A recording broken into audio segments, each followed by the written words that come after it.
Doctor, thank you so much for joining me for this conversation. I'm really excited to talk to you about your Heroic Imagination project, what Right. you're doing with the program today in the atmosphere of the global pandemic. And then it'd be wonderful to give people the opportunity to follow your work. But before we jump into the conversation, I want to properly introduce you. Dr. Zimbardo, you have basically started the field of social psychology. You have made major contributions, the study of evil and the study of good. And most recently, you have founded and you're the president of the Heroic Imagination Project, where you help ordinary people gain extraordinary insight into situational awareness and also help them build bias for action. So to start very simple, I would love for you to talk to us a bit more about what the Heroic Imagination Project is hoping to achieve. I'm happy to do that. Thank you, Beat. Thank you for inviting me for this conversation. I'm excited to be here. What's interesting is just before we started our conversation, I was looking at a program that I have just developed for the American Psychological Association virtual conference, which starts August 6th, 7th, and 8th. It's the first time ever that a conference, which was supposed to be in Washington, D.C., is now virtual. So I did a program focused mostly on my colleague Albert Bandura and his commitment to climate change, encouraging youth to be climate change activists. But for your audience is that in that presentation for the American Psychological Association, I included an 8-minute talk I gave at the TED conference in Long Beach, California on August 2011, 9 years ago exactly this time. Wow. And I had never seen that talk. I gave it, but I never saw that. And so I want to recommend it because it really has the vision, talks about what is the nature of heroes and heroism and villains and how we can engage people. So it's TED.com, Zimbardo, August 2011. And I encourage your audience to visit that. So the Heroic Imagination Project started back in 2010, and this was a talk I gave a year after that.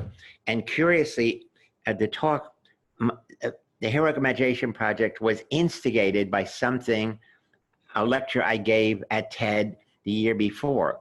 And the whole talk was about the Stanford Prison study and Abu Ghraib and the Holocaust, all instances of evil.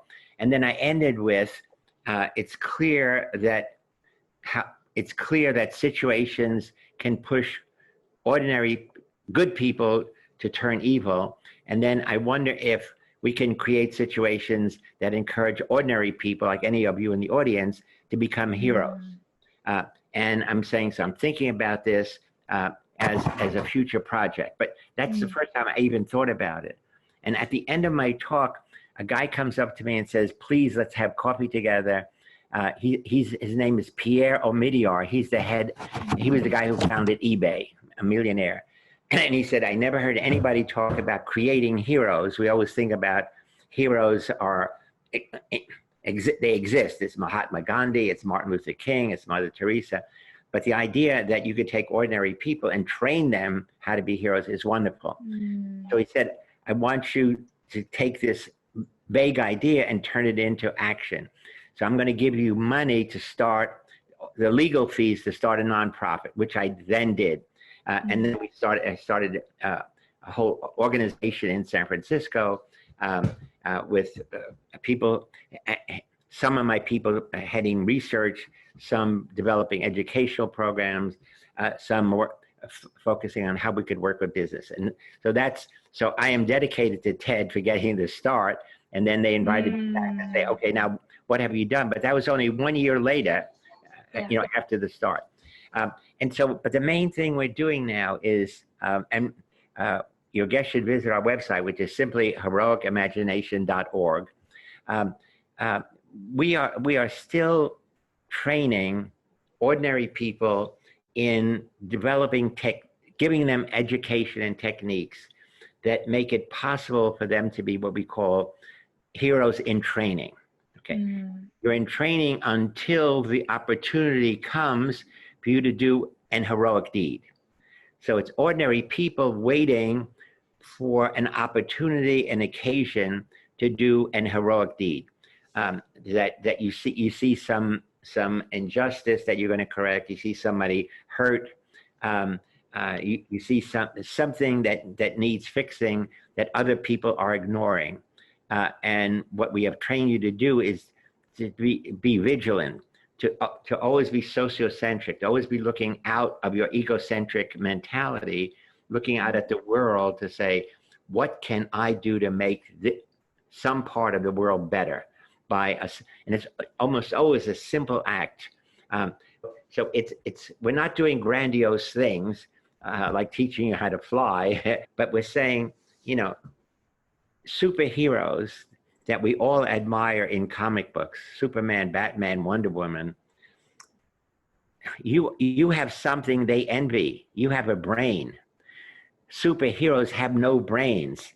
They are the brainchild of a cartoonist who gives them one special attribute, like they can fly or bullets bounce off of them or they can swim underwater indefinitely. But you have a brain, and now the issue is how use it wisely and use it well, and using it wisely and well, become an everyday hero. So that's the underlying theme. And so the main thing I've done is I have taken programs. I taught at Stanford for 50 years. And in many of my classes, I would always use videos and music and critical thinking skill development. And I package those into a number of lessons. So one lesson is how to transform people who are typically passive in a bystander situation. Something has happened and you look and everybody looks and does nothing. So how do you become an active bystander who creates a new norm of always doing something? But we teach you in this, so the lesson is like 3 or 4 hours. And then essentially it shows you a situation where most people don't help. And then as soon as one person helps, then that one person changes the norm and a second joins in. So we say your job in life is be the first or be the second, be an ally to that first person. And then we extend it to bullying. Bullying in school is always, one person making life miserable for some other person. And typically everybody in the class knows it and does nothing. So bullying is really a classic situation, a bystander situation. And then another lesson is changing your mindset. This is the work of Carol Dweck at Stanford Psychology Department. And she has a wonderful book called Mindsets that I recommend highly. And essentially all of us have it's called fixed mindset about certain abilities. And we say, I am good at A, I'm bad at B. Women are good in English literature, they're not good in math. So we have these, it's almost like a prejudice, but we also have it about ourselves. And one funny example is, I'm good at words. I'm good at producing words into sentences and sentences into books. So I've written 60 books. I published 60 books and 600 professional popular articles. And I'm bad at crossword puzzles. Crossword puzzles are what? Are words. Words that are missing some letters. And how could that be? Well, years ago, some of my friends were doing a crossword puzzle, and they asked me what the solution to the last word of the crossword puzzle was. And I couldn't come up with that particular word. And they all laughed at me. And at that point I said, I'm not interested in crossword puzzles. And since then, which is like 50 years ago, I've never done a crossword puzzle. And I say, I'm prejudiced against myself. I'm not good at this.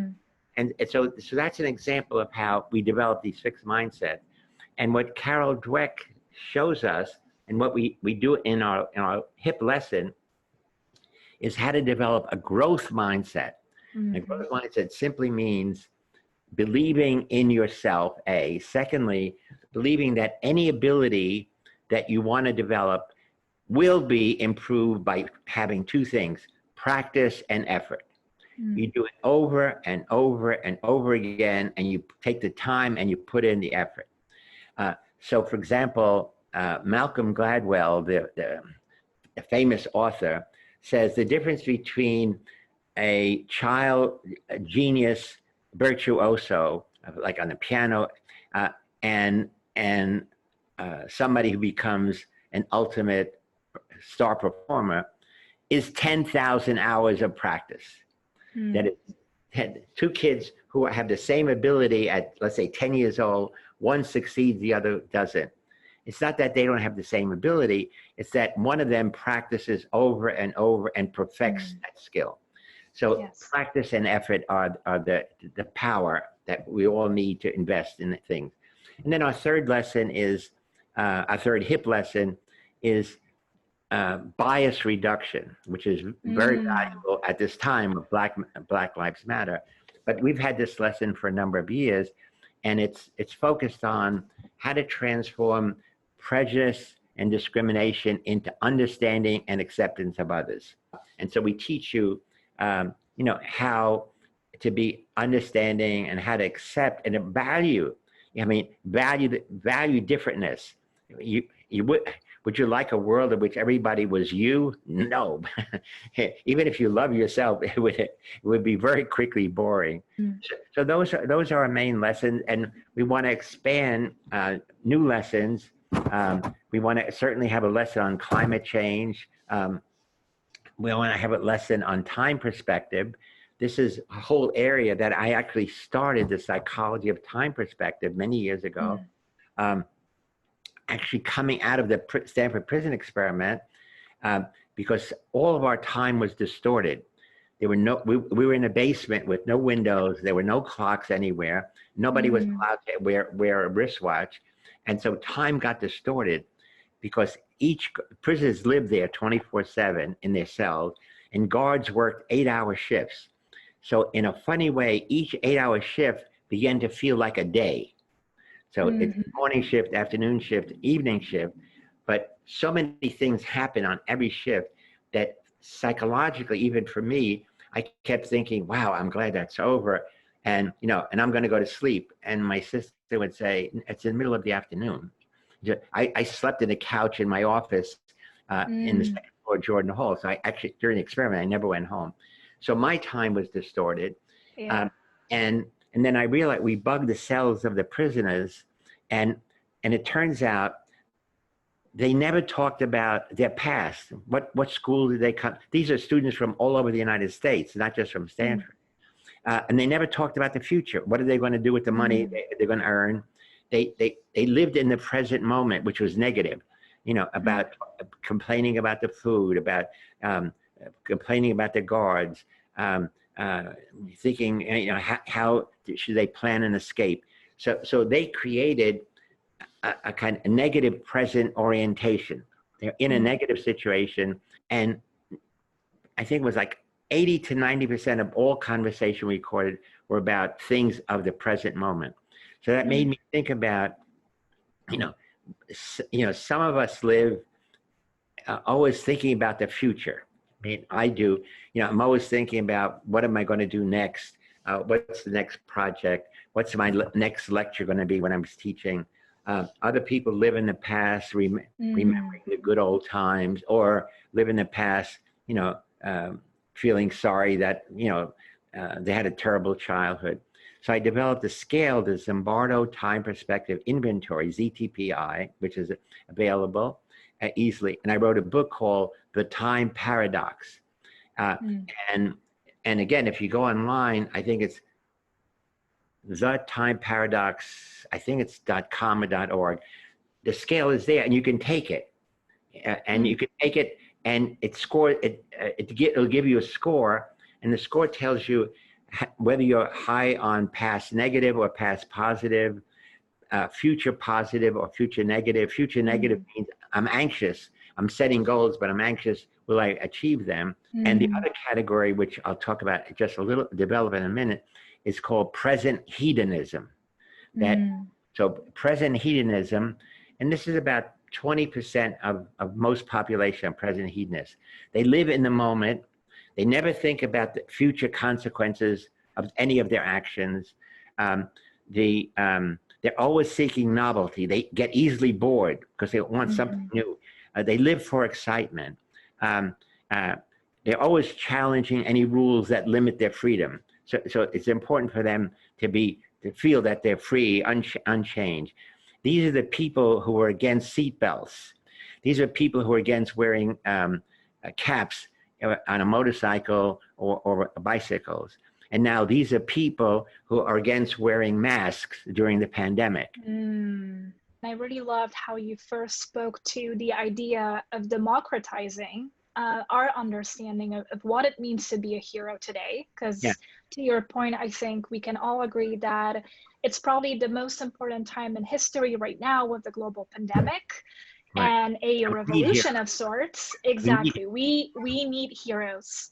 And then what you were saying about the time perspective is fascinating too, because exactly your example of how we are thinking about wearing masks today, I think also tells us a little bit about how we prioritize the present moment versus our long-term gains. So I love how your application of psychological concepts really pertain to what's happening in the world today.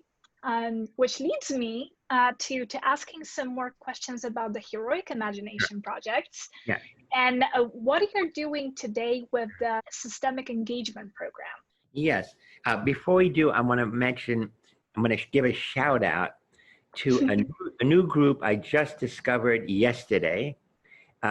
It's got a great name, Pandemic Professors. But it's not professors, it's students. These are students, most of whom graduated in psychology from UC Berkeley. And it's now a national movement. They have a headquarters in New York and also in Oakland. And it's mostly women, mostly young women who are tutoring at-risk children, middle school age children. So they're developing tutoring programs, which they do virtually online, obviously for free. And they just started. And it was so inspiring. I mean, essentially what they're saying is, kids are not going to be able to go back to school in September. Kids have been out of school for months. Kids are bored. They're not learning. They're going to be falling behind their age grade, performance level. And so they want to do, sophisticated tutoring. And given that they are all recent graduates from Berkeley and with a psych background, they're using their psychological knowledge to develop these tutoring programs.